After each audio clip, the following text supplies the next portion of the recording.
네, 안녕하세요. 코드맨입니다.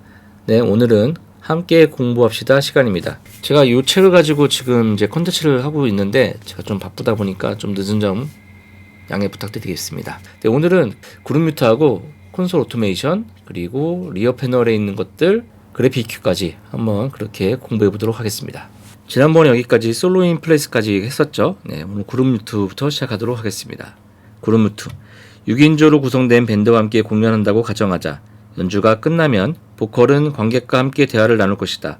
이때 대부분의 엔지니어는 보컬을 제외한 나머지 음원에 해당하는 채널들을 페이드아웃하여 공연과 관련 없는 무대 위에서 발생하는 소음을 차단한다. 그러나 많은 수의 인풋 채널을 사용하는 밴드의 채널들을 일일이 손으로 페이드아웃한다는 것은 번거로운 일이고 밴드 인풋 채널 모두를 그룹 채널로 라우팅했다 할지라도 여전히 엔지니어의 열쇠가락은 분주하다. 그룹 뮤트는 그룹 채널을 뮤트하는 것이 아니라 인풋 채널들을 하나의 그룹으로 묶어 특정 그룹 뮤트 버튼을 지정하고 지정된 그룹 뮤트 버튼 하나로 보컬을 제외한 나머지 밴드들의 채널들을 통제할 수 있다. 일반적으로 콘솔에는 4개에서 8개의 뮤트 그룹을 가지고 있다. 마이다스 프로 시리즈의 에디터 모습입니다. 하나, 둘, 셋, 넷, 다 6개가 있네요. 뮤트 그룹이. 좀 뮤트 그룹이 적긴 하네요. 예전에는 이제 VCA가 많이 없을 때는 뮤트 그룹을 쓸 수밖에 없었어요. 왜냐면 채널별로 다 뮤트를 해야 되는데 한꺼번에 뭐 20몇 채널을 한꺼번에 뮤트할 수가 없잖아요. 그래서 그룹으로 묶어서 뭐 밴드, 드럼, 뭐 보컬, 뭐 건반 이런 식으로 그룹을 묶어가지고 뮤트를 했었거든요. 요즘에는 VCA, 그러니까 요즘엔 DCA죠. DCA가 많다 보니까 대부분 뮤트 그룹보다는 VCA 뮤트를 많이 하는 편입니다. 저도 예전에 아날로그 믹서 쓸 때는 VCA가 있으면은 거의 뮤트 그룹은 쓰지 않았어요. 다 VCA로 다 묶어놓은 그 패턴 그대로 다 뮤트를 많이 하기 때문에 VCA를 많이 썼거든요. 네, 그래서 요즘에 뮤트 그룹을 잘 안 쓰는 편이긴 합니다. 근데 요즘에 디지털 콘솔들이 조금 약간 다른 부분들이 있어서 어쩔 수 없이 뮤트 그룹과 VCA를 같이 써야 되는 경우가 있어요. 왜 그런지 한번 살펴보도록 하겠습니다. 자, X32 에디터고요. 여기 보시면은 제가 이제 DCA도 있고 이제 뮤트 그룹도 있는데 DCA 뮤트 그룹도 한번 말씀드려 볼게요. 채널 31을 한번 DCA로 묶어 보겠습니다. DCA로 1번 2개를 묶었고요. DC를 누르면 뮤트는 되죠. 근데 이 채널에 뮤트가 불이 들어오지 않죠? 이 얘기는 이 포스트 억스로 뮤트가 되는 겁니다. 그래서 이렇게 하실 경우에는 이런 상태에서는 DCA를 뮤트를 하더라도 프리 억스로 준 모니터에는 소리가 나가게 됩니다. 그러면 이걸 어떻게 해결하냐? 마이다스 M30이나 베링거 X30에서는 셋업에 가셔서 여기 DCA 그룹이라고 있어요. 뮤트 시스템에서 이걸 누르시면은 보시죠? 네, 같이 뮤트가 됩니다. 이렇게 되면은 프리억스로 나가고 있는 모니터도 뮤트가 돼요. 근데 문제는 내가 원하는 채널만 뮤트를 풀 수가 없어요. 예를 들어서 보컬을 8명을 VCA로 잡아놓고 뮤트를 했는데 특정 마이크 하나만 뮤트를 풀고 싶은 거예요. 그럴 때는 풀리지가 않잖아요. 여기 보시면은 이 빨간 꺽쇠가 있는 부분이 있을 거예요. 이거는 완전히 하드 뮤트 되는 상태입니다. 그래서 만약에 특정 채널만 뮤트를 풀고 싶으시면은 나머지를 하드 뮤트 하신 다음에 이걸 풀고 뮤트를 풀면은 이제 뮤트가 풀립니다. 약간 좀 불편하죠. 아날로그 VCA 쓸 때는 채널별로 그냥 VCA 묶은 다음에 VCA 뮤트를 하고 채널별로 그냥 뮤트를 풀면 됐었어요. 근데 지금은 뭐 X32와 M32 같은 경우는 이런 문제점이 좀 있습니다. 제가 썼던 베뉴 프로파일도 특정 채널을 더블 클릭하면 뮤트가 풀리는 기능이 있었거든요. X30이나 M30은 반대로 뮤트 풀지 않아야 될 걸 다시 한번 더 뮤트한 다음에 뮤트 풀고 싶은 것만 뮤트를 풀어서 풀어줘야 되는 문제가 있는 거죠. 이렇게 뮤트 풀립니다. 이게 조금 불편한 점이에요. 이제 VCA 뮤트에서는 그렇다는 말씀이고요. VCA 풀고 뮤트 그룹은 여기 뮤트 그룹을 잡겠습니다. 31번, 32번 뮤트 그룹을 누르면 뮤트가 됩니다. 얘는 바로 풀리죠. 그러니까 이게 뮤트 그룹과 VCA를 섞어 쓸 수밖에 없는 거예요. 그래서 약간 X30이나 M30 쓸 때 뮤트 그룹과 이 VCA 뮤트가 약간 애매한 부분이 있습니다. 그래서 저는 뮤트 그룹은 주로 그냥 특정 소스들만 뮤트할 때 쓰고요. VCA는 VCA로 따라 쓰는 편입니다. 그래서 셋업에 가면 또 하드 뮤트가 있습니다. 하드 뮤트는 아까 VC랑 비슷한 상황이에요. 지금 보시면 뮤트가 안 풀렸어요. 풀렸죠? 이 같은 경우도 반대로 이렇게 하고 하면은 이렇게 풀리죠. 아까 VCA처럼 하드 뮤트는 뮤트가 풀리지 않아요. 뮤트가 된 상태에서 내가 원하는 채널만 뮤트를 하고 할 수가 없어요. 풀 수가. 반대로 똑같이 해제를 해놓은 다음에 이렇게 풀어내는 단점이 있습니다. 그냥 저는 뮤트 그룹 됐다가 내가 원하는 거 풀 수 있으면 좋을 것 같아요. 근데 왜 이렇게 만들었는지는 저도 잘 모르겠습니다. 뮤트 그룹은 이렇게 넘어가고요. 콘솔 오토메이션. 마이크로 프로세서 컨트롤은 중고가 이상의 아날로그 콘솔에 있는 옵션 기능으로 VCA 어사인, 그룹, 뮤트, 채널 세이프, 미디 인터페이스, 프로그램 리콜 등의 다양한 기능이 있으며 현재 출시되고 있는 디지털 콘솔은 이와 같은 기능을 이어받아 업그레이드 시킨 형태이다. 요즘 콘솔로 생각하시면 그냥 씬이나 뭐 쇼 이런 걸로 생각하시면 될 것 같습니다. 일반적으로 VCA 기능이 있지만 VCA 어사인 스위치가 없는 아날로그의 콘솔의 경우 마스터 아웃풋 셀렉션에 있는 마이크로 프로세서의 컨트롤에 의해 지정하고 중요한 채널을 실수로 뮤트되는 것을 보호하기 위해 채널 세이프를 지정해 놓을 수 있다. 마이크로 프로세서 컨트롤은 다수의 밴드가 출연하는 콘서트와 뮤지컬, 연극과 같은 콘솔에서 페이드 인, 아웃 되는 음원수가 많은 공연과 행사에서 도움을 줄 수 있다. 그러니까 콘솔 오토메이션이 약간 여기서 얘기하는 거 보면은 약간 이제 VCA 어사인 하는 것들이나 그다음에 콘솔 세이프, 그러니까 특정 채널들을 보호해주는 역할이죠. 디지털 콘솔에서 말할 때는 씬을 바꾸거나 할 때도 그 채널은 특성이 안 바뀌는 겁니다. 뭐 그런 기능들을 아울러서 얘기하는 거죠. 아날로그 콘솔들은 페이더 값이나 이런 것들을 모터가 달리지 않았기 때문에 그것까지는 컨트롤 안 됐었고 대부분 다 그냥 뮤트 그룹이나 VCA 지정. 좀 좋은 콘솔들은 그 내부적으로 디지털로 해서 페이더 위치나 이런 것들을 물리적으로 변하지는 않지만 페이더 위치나 이런 것들이 저장되기도 했었습니다. 뭐 PM5000 같은 경우는 물리적으로 페이더 값도 바뀌긴 했었어요. 모토 페이더가 달려 있어서. 뮤트 어사이먼트. 뮤트 어사이먼트는 인풋 채널에 대한 그룹 뮤트를 지정하는 것과 같은 유사한 기능으로 콘서트보다는 뮤지컬과 연극 공연에 유용하게 사용할 수 있는 기능이다. 예를 들어 연극의 1막 1장, 1막 2장과 같은 무대 장면에 전환할 때 무대로 나오는 출연자들의 인풋 채널을 뮤트 어사이먼트 기능을 사용하여 프로그램 100, 101, 102, 103번의 임의로 지정 입력 후 출연자가 무대로 등퇴장할 때 해당하는 인풋 채널이 페이더를 올리고 내리는 번거로움 없이 프로그램의 넘버를 업다운하는 것만으로도 공연을 진행할 수 있다. 또한 콘솔에서 마이크로 프로세서 컨트롤 기능이 지원된다면 미디 인터페이스와 컴퓨터의 연결을 통해 출연자 등퇴장에 사용되는 BGM의 볼륨을 설정할 수 있고 조명 콘솔과 연동도 가능하다. 그러나 아날로그 콘솔의 뮤트 어사이먼트 기능만으로 무대에 비해서 출연자 진의 앞뒤 좌우 거리감과 동선에 대한 패닝을 주는 부분에는 한계가 있다. 뮤트 어사이먼트가 결국 씬에서 요즘에 말하는 다 뮤트 씬에 다 들어가는 기능들입니다. 예전에는 뮤트만 씬을 잡아놓고 바꾸기도 했었죠. 근데 이 부분도 약간 문제가 있었어요. 이 마이크로 프로세서 하는 부분이 결국 컴퓨터인데 그 부분에 에러가 나면은 뮤트가 안 풀리는 에러들도 있고 그럴 때마다 이게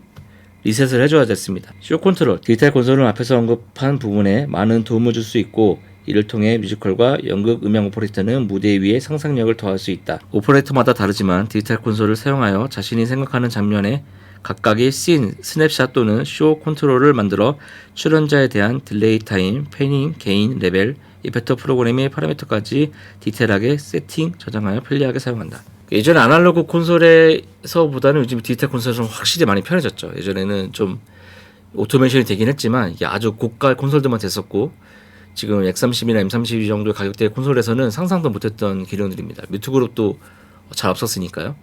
VC는 당연하고 요즘에 디지털 콘솔이 오면서 대중화가 된 게 다 이런 부분인 것 같아요.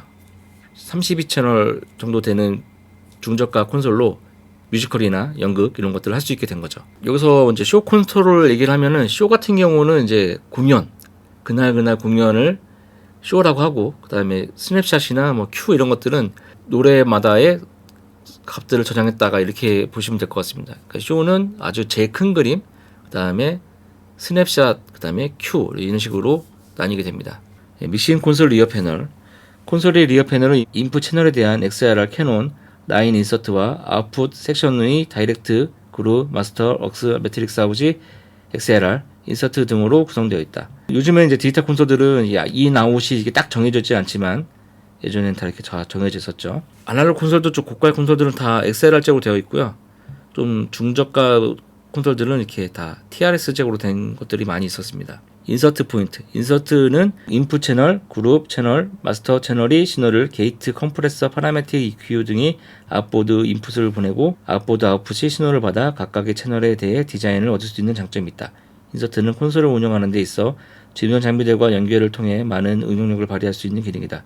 기본적으로 인서트는 콘솔이 인풋 채널에 입력되는 신호를 외부로 끌어내어 아웃보드의 입력 단자에 신호를 입력하고 이를 기기에 처리된 신호를 출력하여 같은 인풋 채널이 인서트로 다시 리턴을 시킨다. 콘솔의 인서트 포인트를 사용하지 않을 때는 내부 회로에서 신호를 바이패스함으로 통상적인 신호의 흐름을 유지할 수 있다. 인서트 포인트는 55 밸런스 잭 TRS와 55 언밸런스 잭 TS를 사용하여 신호를 주고받게 되며 그림 1-39와 같이 인풋 채널의 신호는 콘솔의 인서트를 기준으로 55 밸런스 잭 TRS의 팁에서 아웃보드의 인풋으로 보내지고 아웃보드에 의해 처리된 신호는 55 밸런스 잭 TRS의 링으로 돌아온다. 이런 구조로 다 되어 있습니다. TV 샌드, 링이 리턴인데 요거 같은 경우는 믹서마다 좀 달랐어요. 그래서 그 믹서의 매뉴얼을 보셔야 됩니다. 어떤 것들은 팁으로 리턴이 되고 링이 샌드가 되는 콘솔들도 가끔 있었거든요. 그리고 이렇게 아예 좀 좋은 콘솔들은 이렇게 언밸런스 인서트가 아니라 샌드와 리턴이 따로따로 있었고요. 좀 더 좋은 것들은 다 XLR 잭으로 되어 있었습니다. 왜냐면은 이제 아웃보드들이 다 XLR로 되어 있잖아요. 그럼 안 그러면은 캐논 대 55 이렇게 다 변환 잭을 써야 되는데 그런 부분들을 좋은 콘솔일수록 이제 다 XLR로 되어 있었죠. 요즘에 많은 분들이 이런 인서트 라인 만들어 보신 분들이 많이 없을 거예요. 다이렉트 아웃. 각각의 인풋 채널에 입력되는 신호를 독립적으로 사용할 수 있는 아웃풋 기능으로 고급 콘솔은 인풋 채널의 억스를 다이렉트 아웃으로 전환하여 사용한다. 라이브 사운드에서 다이렉트 아웃이 사용은 ADA, 그러니까 오디오 분배기죠.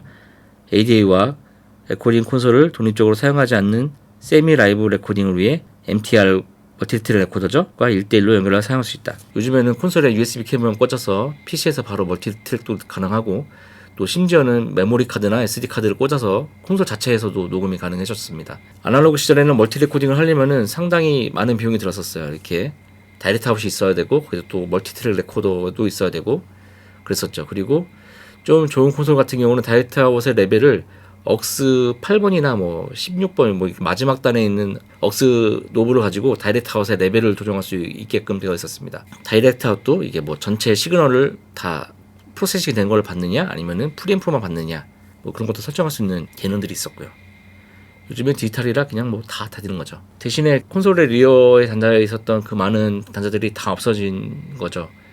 그래서 좀 옛날처럼 아웃풋을 풍부하게 쓰려면은 계속 옵션을 추가해야 되는 그런 단점들이 있습니다. 계속 이어서 그래픽 이퀄라이저에 대해서 한번 공부해 보도록 하겠습니다.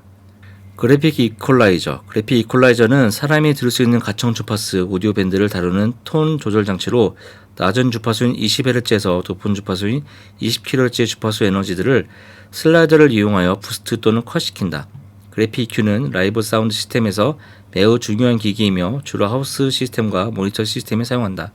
라이브 사운드에 사용되는 그래픽 EQ는 3분의 1 옥타브인 31밴드 EQ와 3분의 2 옥타브인 15밴드 그래픽 EQ 등이 사용된다. 당신이 어떤 종류의 그래픽 EQ를 사용하든지 그래픽 EQ는 공연 중 생길 수 있는 피드백으로 발생하는 하울링의 제어와 룸 튜닝에 적절히 사용될 것이다. 요즘에는 이제 그래픽 이퀄라이저 참 많이 안 쓰죠. 콘솔에 다 그래픽 이퀄라이저가 들어있기도 하지만 예전에 같은 경우에는 파라메트릭 이퀄라이저가 워낙 고가 장비였다 보니까 아웃풋에다 그걸 걸어 쓸 수가 없었습니다. 근데 요즘에는 콘솔이 기본적으로 다 파라메트릭 이퀄라이저가 아웃풋에 걸리기 때문에 좀 더 내가 원하는 포인트를 미세하게 조정할 수 있기 때문에 다 그것을 많이 사용하죠.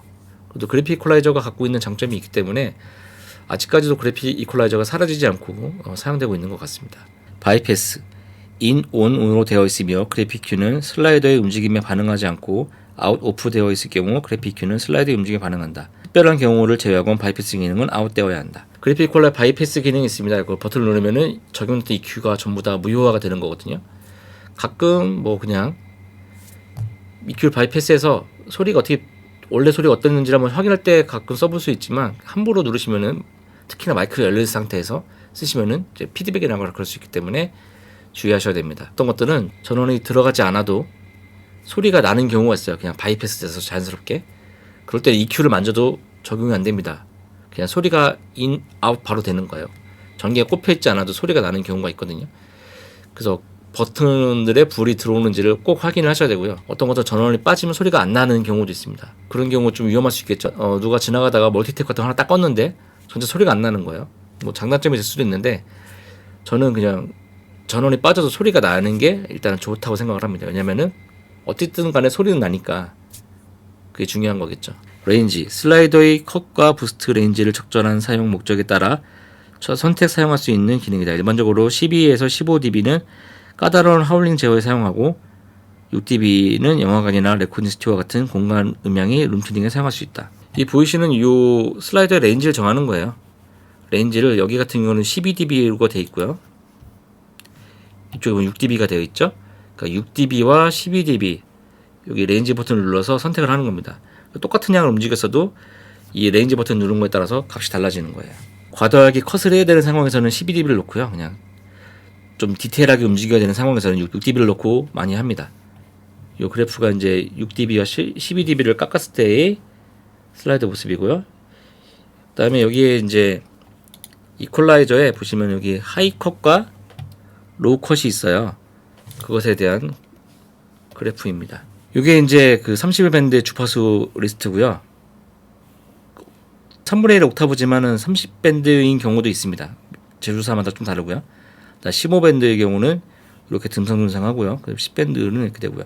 근데 여러분이 아셔야 되는 게 그냥 15개 밴드인 것뿐은 아니야 할 수 있지만 사실은 이게 옥타브가 넓잖아요. 그러니까 더 산이 넓게 깎이게 됩니다. 그러니까 그래픽 콜라주가 다 똑같은 게 아니에요. 밴드 수에 따라서 31밴드, 뭐 15밴드, 그다음에 7밴드 막 이렇게도 나뉘는데 7밴드 같은 경우는 거의 완전 큐값이 넓은 이렇게 산을 이루고 있는 거죠. 그러니까 내가 원하는 거는 250Hz인데 그를 조정했을 때 그 주변에 많은 채널까지 다 영향을 주는 거죠. 31밴드를 많이 쓰는 이유가 내가 원하는 대역만 조금씩 조정할 수 있기 때문입니다. 예, 마이다스 이거는 이제 프로 시리즈 믹서에 들어가는 그래픽 콜라이저죠. 클라 테크닉을 약간 모델링한 것 같습니다. 그 다음에 마이다스 M30에 있는 그래픽 콜라이저고요. 그래서 좀 약간 책에는 없는 내용인데 좀 디테일하게 다뤄보자면 베링거의 트루 EQ와 그냥 노멀 EQ가 있습니다. 많이 보신 분이 계실 거예요. 이 그래프 같은 경우가 이제 일반적인 그래픽 콜라이저예요. 그래서 이 슬라이더를 이렇게 조정을 한 건데 이게 뾰족하게 된 거죠. 실제로는 플러스 10dB만 조정을 했지만 여러 개의 주파수에 중첩이 되면서 다 부스트된 모양을 보실 수 있습니다. 이게 일반적인 그래픽 콜라이저의 특성이고요. 이 아래 같은 경우는 내가 원하는 슬라이더 위치까지만 딱 해서 조정이 된 상태인 거죠. 요거를 이제 트루 EQ라고 해서 베링거에서는 얘기를 하더라고요. 내가 원하는 실제 페이더 위치만큼의 그래픽 EQ가 조정이 되기 때문에 트루 EQ다 해서 이렇게 정의가 됐습니다. 이런 그래픽 콜라이저가 최근에 있었던 건 아니에요. 콘스탄트 큐라고 해서 내가 원하는 딱 대역만 좁게, 이게 일반적인 그래픽 콜라이저의 특성인데 콘스탄트 큐의 쉐이프는 이렇다는 이야기죠. 그래서 일반적인 그래픽 콜라이저는 이렇게 깎이는데 콘스탄트 큐 제품들은 약간 스무스하게 조정이 된다고 얘기를 하는 겁니다. 그리고 제가 이 매뉴얼을 보다 알았는데 우리가 보통 말하는 3분의 1 옥타브에서 그 Q값 있잖아요. Q값은 피크에서 3dB 되는 지점의 폭만 얘기를 하더라고요. 그러니까 요 아래에 이 종 모양의 그거를 모두 하는 게 아니라 요것만 보기 때문에 보시면은 일반적인 그래픽 콜라이저 좀 약간 넓잖아요.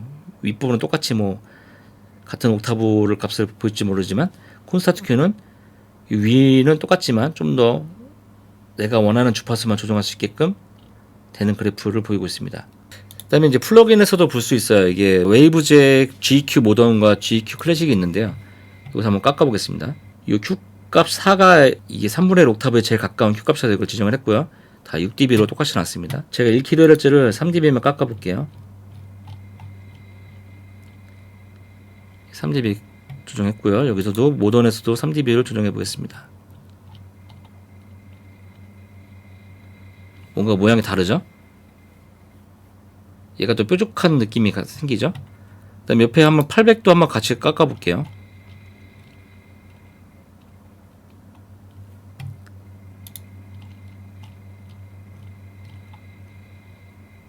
예. 여기 같은 경우는 딱 이렇게 푹 패여서 이렇게 푹 패이는 모양을 보여주는데 여기는 삐죽한 모양을 보여주고 있죠. 또 한 번 더 한번 해보겠습니다.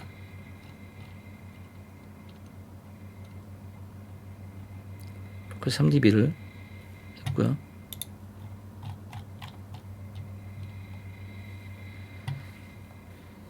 이런 차이가 있으니까 그래픽 이퀄라이저를 사용하실 때 그냥 막 쓰지 마시고 이런 특성들을 한번 고려해서 조정하시면 좋을 것 같습니다.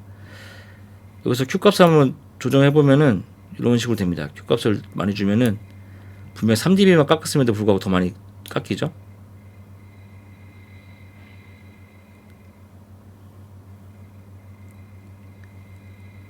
네, 이런 특성을 보이고 있습니다. 그래서 그래픽 이퀄라이저를 사용하실 때는 이런 특성을 좀 잘 아셔야 됩니다. 뭐 그래픽 이퀄라이저를 튜닝할 때 많이 적용을 하진 않아요. 왜냐면은 워낙 Q값이 약간 넓습니다. 아무리 저기 하다고 해도 넓기 때문에 내가 원하는 포인트만을 조정할 수 없기 때문에 저 파인 튜닝을 할 때는 많이 쓰지 않는데, 튜닝이 된 시스템에서 그래픽 이퀄라이저를 이용해서 간단하게 그날그날의 컨디션에 따라서 뭐 EQ를 조정한다든지 내가 원하는 대로 한번 올려본다든지 그런 것들을 조정할 수 있겠죠. 그 다음에 콘솔에 있는 그래픽 이퀄라이저를 다시 플랫시키면은 다시 원상태의 컨디션을 다시 할 수 있는 거죠. 네, 그래서 오늘 이렇게 해서 콘솔의 뮤트 그룹과 오토메이션 그리고 뭐 리어 패널에 있는 것들과 그래픽 이퀄라이저에서 한번 같이 공부해봤습니다. 그럼 다음에 또 만나 뵙도록 하고요. 그럼 안녕.